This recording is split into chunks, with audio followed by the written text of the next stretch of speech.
It's very hard to be an inclusive school, I think. You try an awful lot, and sometimes you pass, you succeed, and other times you fail. And it's a constant learning curve. We see Wadhurst as an example of good practice. It is an inclusive school. The School Improvement Service monitored their practice recently and found that in terms of tracking the progress of pupils who are vulnerable to underachievement, they were pretty well developed with their practice.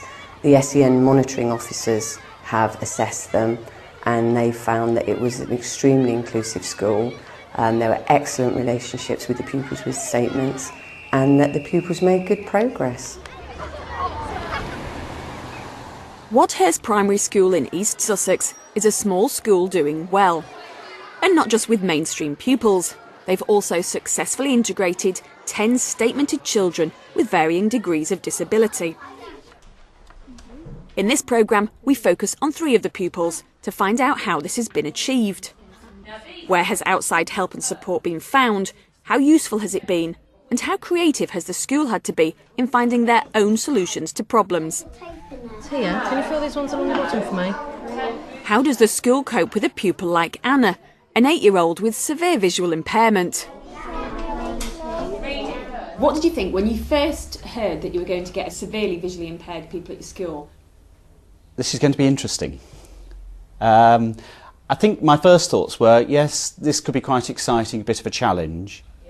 I thought that it could be quite difficult, but what I think was really encouraging was the amount of support that there was available, that there were experts coming into the school who had already worked with Anna, who knew what she could do, and would advise us on hiring staff to work with her. So there he is.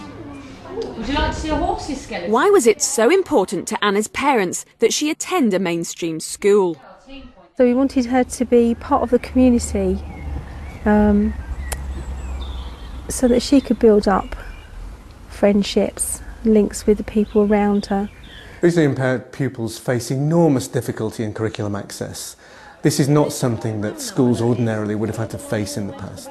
This is a specialist area and we have specially trained staff to support the school in meeting the needs of these very special children. We try very hard not to have a cost implication for the school, so these children are cost negative and it isn't a weight financially on the school. The support we provide is comprehensive and thorough. We also provide funding for the training for the TA.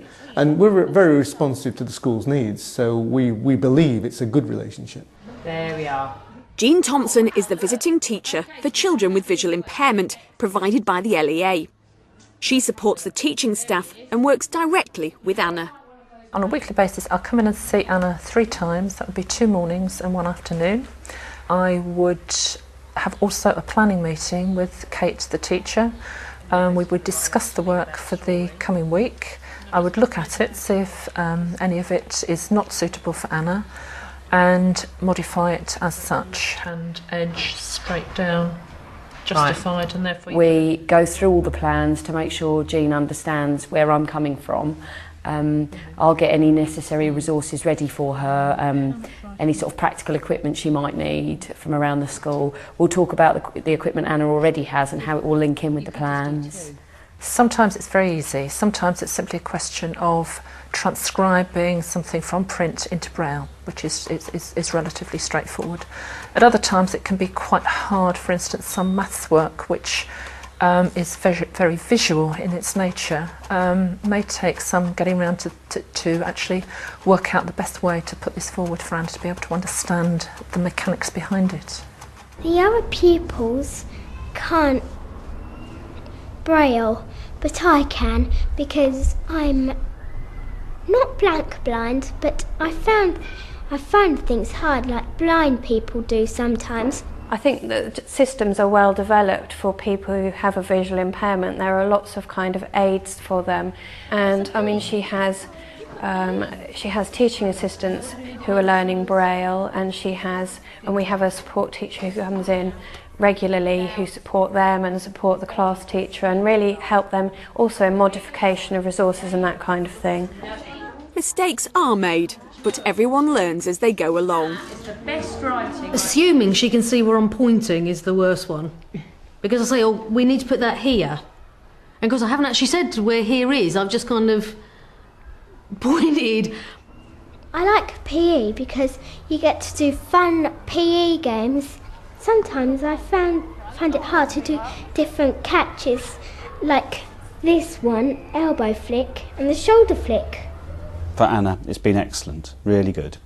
We've had a lot of support, a lot of funding. I think it's worked really well for her here. She's got a lot of friends, a lot of people who have time for her, who look for her in the playground. You very rarely see Anna on her own unless she chooses to be. For pupils with sensory needs, either deaf or visually impaired, the level of support that can be accessed is high. But how has the school coped with other types of statemented pupils? Daniel has cerebral palsy and is in a wheelchair. He needs a lot of support. The LEA has paid for a number of structural changes to the school. Ramps and disabled toilets have been built. But is there enough daily help on hand? I think the support we get covers most of what we need. One of the problems has been is obviously he needs 2 people to take him to the toilet, and in order to release 2 people that means somebody's got to go without, because the level of funding doesn't reach to Daniel having 2 people with him all of the time. What we have is a timetable of people who are prepared to help in different parts of the school, and they take it in on a rota to be called on. Good reason, excellent. Giving Daniel a chance to access the curriculum has required a coordinated effort.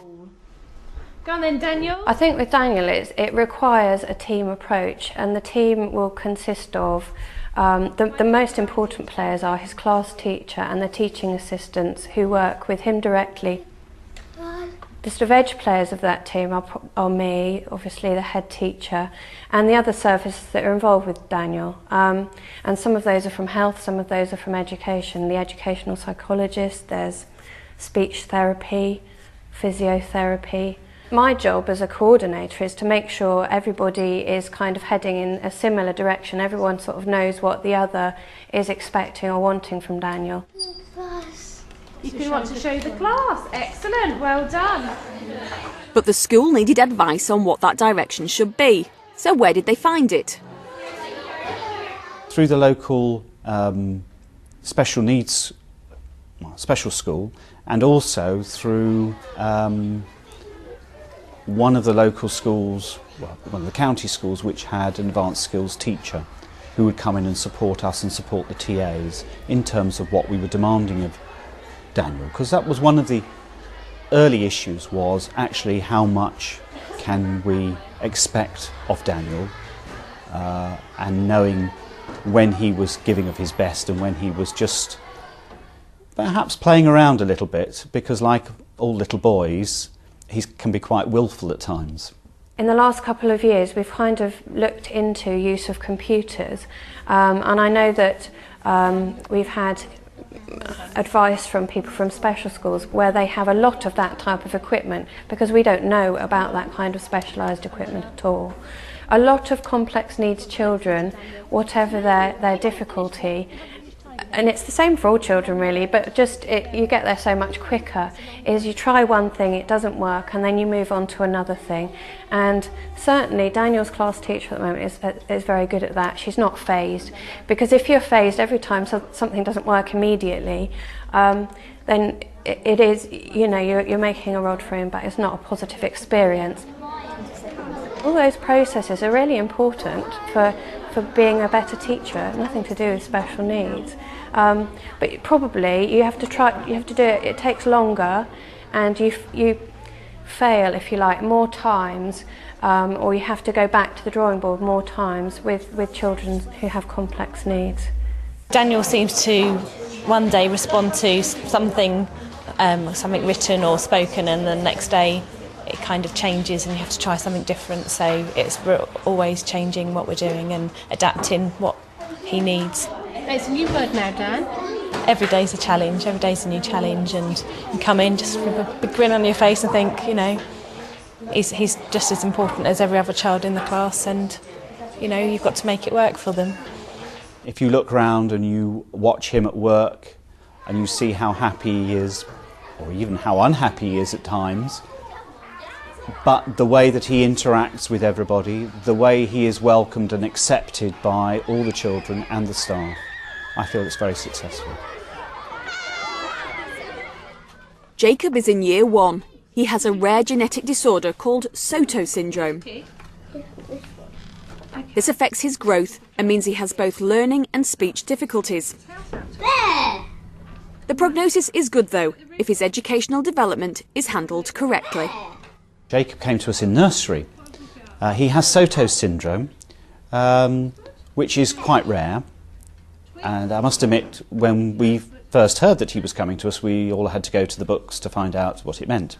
We had a lot of support to begin with from the early years service, and they came in and supported him all the way through nursery and into foundation stage. One of his particular issues is very delayed language skills. Because the speech therapist is very busy, what she does is she gives us a programme and then we kind of pick our way through that. Where it helps, then we use it. And again, there's that kind of whole trial and improvement thing. You know, we might try one thing and it doesn't work, but it's given us a bit of an idea to go in another direction. I have to do quite a lot of adapting, really. I use a lot of pictures. Do a lot of one-to-one with him, away from the other children, but doing the same things that they've been doing. For instance, if they've had a story and then they've got to write about the story, we'll go away and we'll use pictures from the story to put them in order, to see if he's remembered the sequencing that the story was in. For most children, you ask them, or you find out what they're interested in, because they'll tell you, probably without you even asking them. For Jacob, it takes a lot of work, and certainly his teaching assistant works very much. She communicates very well with his parents, and they have a book, and they often talk in the playground. So we know Jacob sometimes through his parents.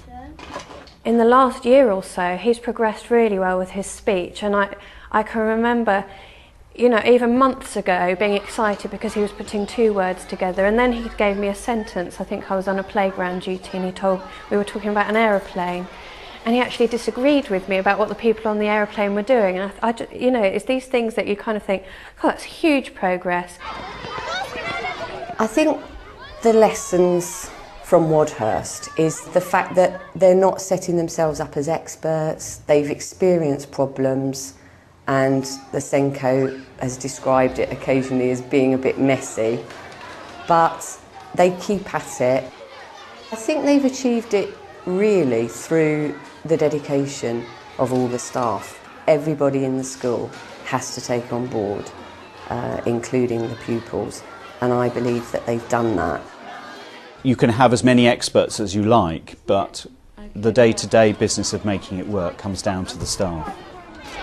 The rewards to the children is that they are used to an inclusive society. They know what's the people who are in society, and they don't balk at different people, whatever their difference is. If we're preparing children for society, I think that's extremely important, that they know that society is made up from lots of different people.